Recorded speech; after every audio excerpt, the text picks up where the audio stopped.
Hey again, everyone. All right, last video for today. I wanted to show you for these merchandising companies what kind of adjusting and closing entries these merchandising companies might have to do. All right, so let's jump right back into it. So we learned all about adjusting entries way back in chapter 3, right? We learned how to adjust for prepaids, how to adjust for unearns, how to adjust for supplies, everything, all those different adjustments that we learned how to make. Now, for a merchandiser, they still could have to make those same adjustments that service company made, right? So those adjustments weren't specifically for a service company. Any company who's prepaid rent will need to adjust for prepaid rent. Any company who's purchased supplies will have to adjust for the amount of supplies that are used.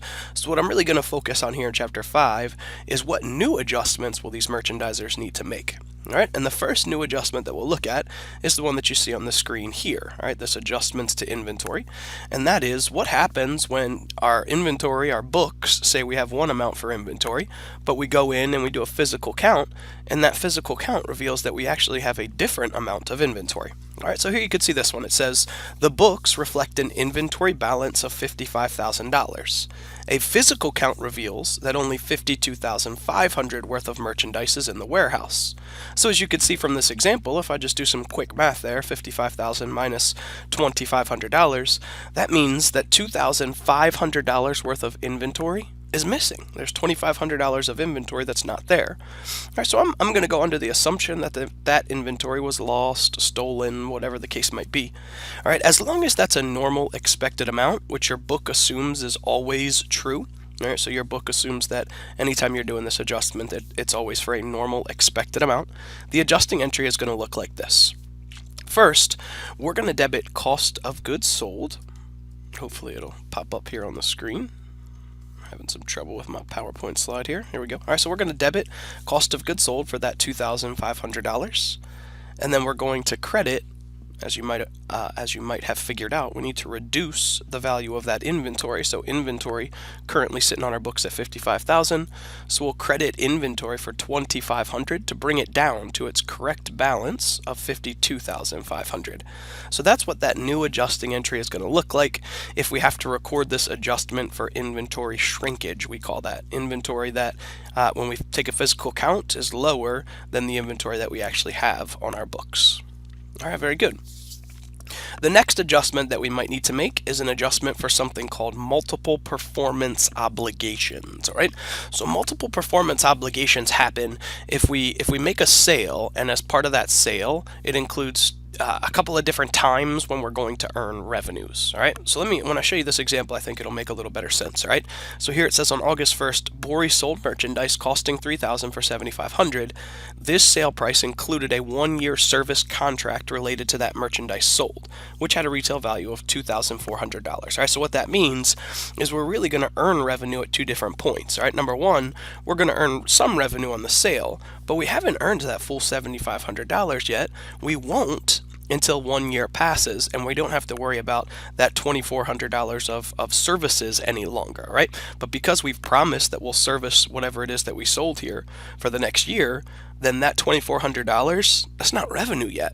And just like we learned back in chapter 2, if we've collected for something and we haven't earned it yet, then we call it unearned revenue. So the way that I'd record this entry is I'd debit cash for the full amount that I collected, $7,500.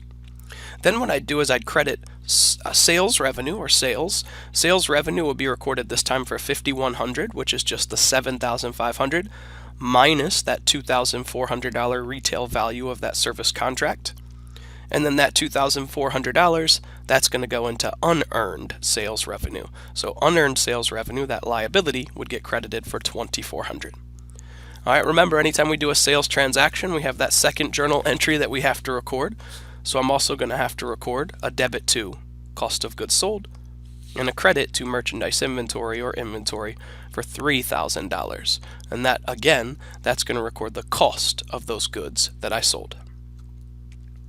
All right, so this isn't an adjustment yet. As you might see, this is just a regular old transaction here. All right, so the adjustment would come into play. Let's say now it's December 31st, right? It's the end of the year.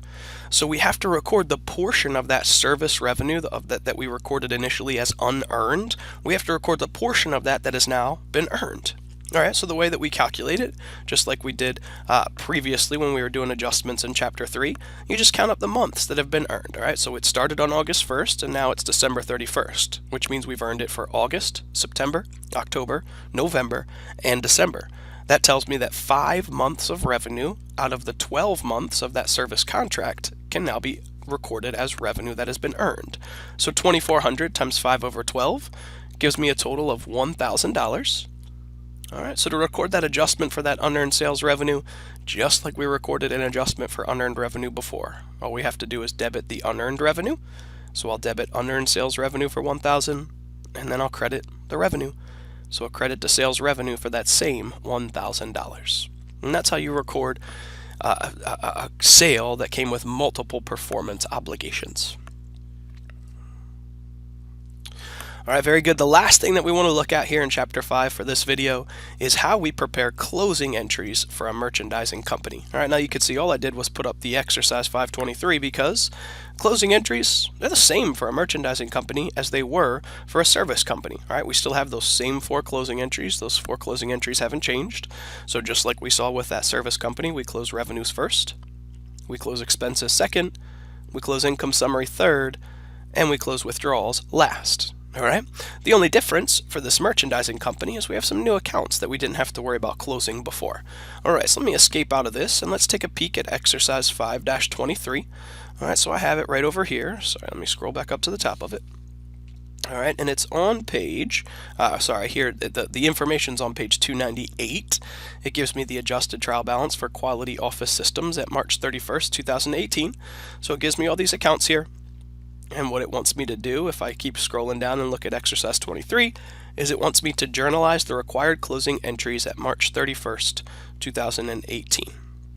All right, looking at these closing entries here, looking at this trial balance and trying to figure out what's going to need to be closed. All right, remember, closing entry number 1 is always to close any revenue accounts that we had.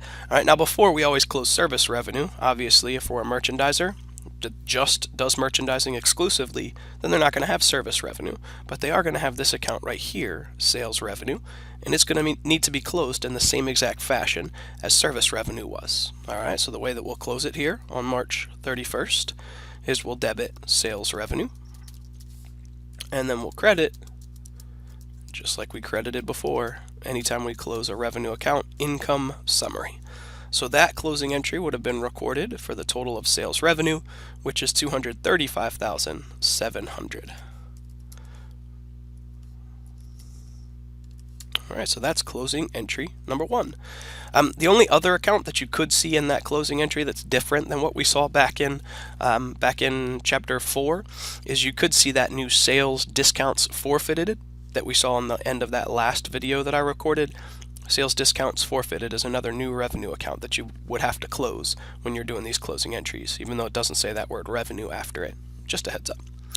All right, so next we want to close our expenses. So remember, all those expenses have debit balances. So to close them, I will debit income summary because I'm going to have to credit each of those expenses. All right, so looking over here, the first expense I see is this one right here, and it is a new one for this chapter, and it doesn't use that word expense after it, but remember, cost of goods sold is an expense, so I'll credit cost of goods sold. Cost of goods sold is going to get credited for, let me see that amount again, $107,550. All right, I know I didn't put a number in yet for that income summary debit. Let me put all these credits in, and then I'll add them together to figure out what that debit is. Next expense is selling expense, so I'll credit that selling expense. That selling expense is going to get credited for $27,400.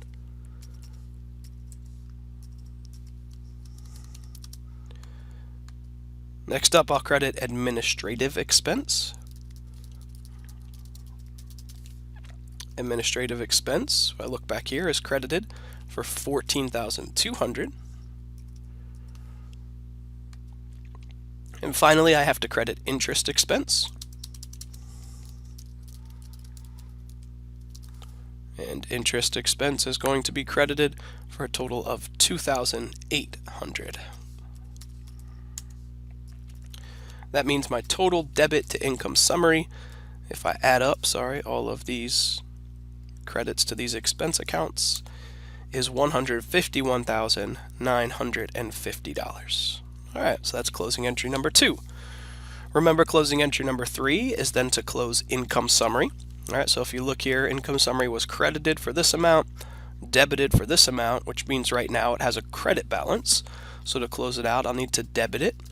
So I'll debit income summary. To figure out that amount, I just subtract these two numbers, 235.7 minus 151.950. That gets me a credit to income summary for $83,750. Remember, that represents my net income for the year. My credit is to the capital account, which in this case is called Mumford Capital. So Mumford Capital is credited for that same $83,750. And just to put that calculation down here so you can see where it came from one more time, it was just the 235,700 minus that 151,950. There we go. All right, one more closing entry to wrap up this exercise, and that's to close withdrawals. Remember, withdrawals is sitting there with a debit balance, so to close it, I'll need to credit it. My debit in that withdrawals closing entry is always capital. So I'll debit Mumford Capital. I'll credit Mumford Withdrawals to record that closing entry. Let me go back and see how much those withdrawals were. If you look right here, withdrawals totaled up to $41,500. So withdrawals and capital, that entry is recorded for $41,500. All right, there we go. So that's my entry for, that's how I record closing entries for a merchandising company. You can see it's pretty much the same as it was for a service company. The only real difference is that we're just using different accounts than what we used back with that service company in Chapter 4. But the process is still essentially the same. All right, guys. I will see you guys in class on Wednesday, God willing, and we'll pick up right here with the last real topic in Chapter 5 left to talk about, how to prepare this new income statement. All right, guys, I will see you on Wednesday.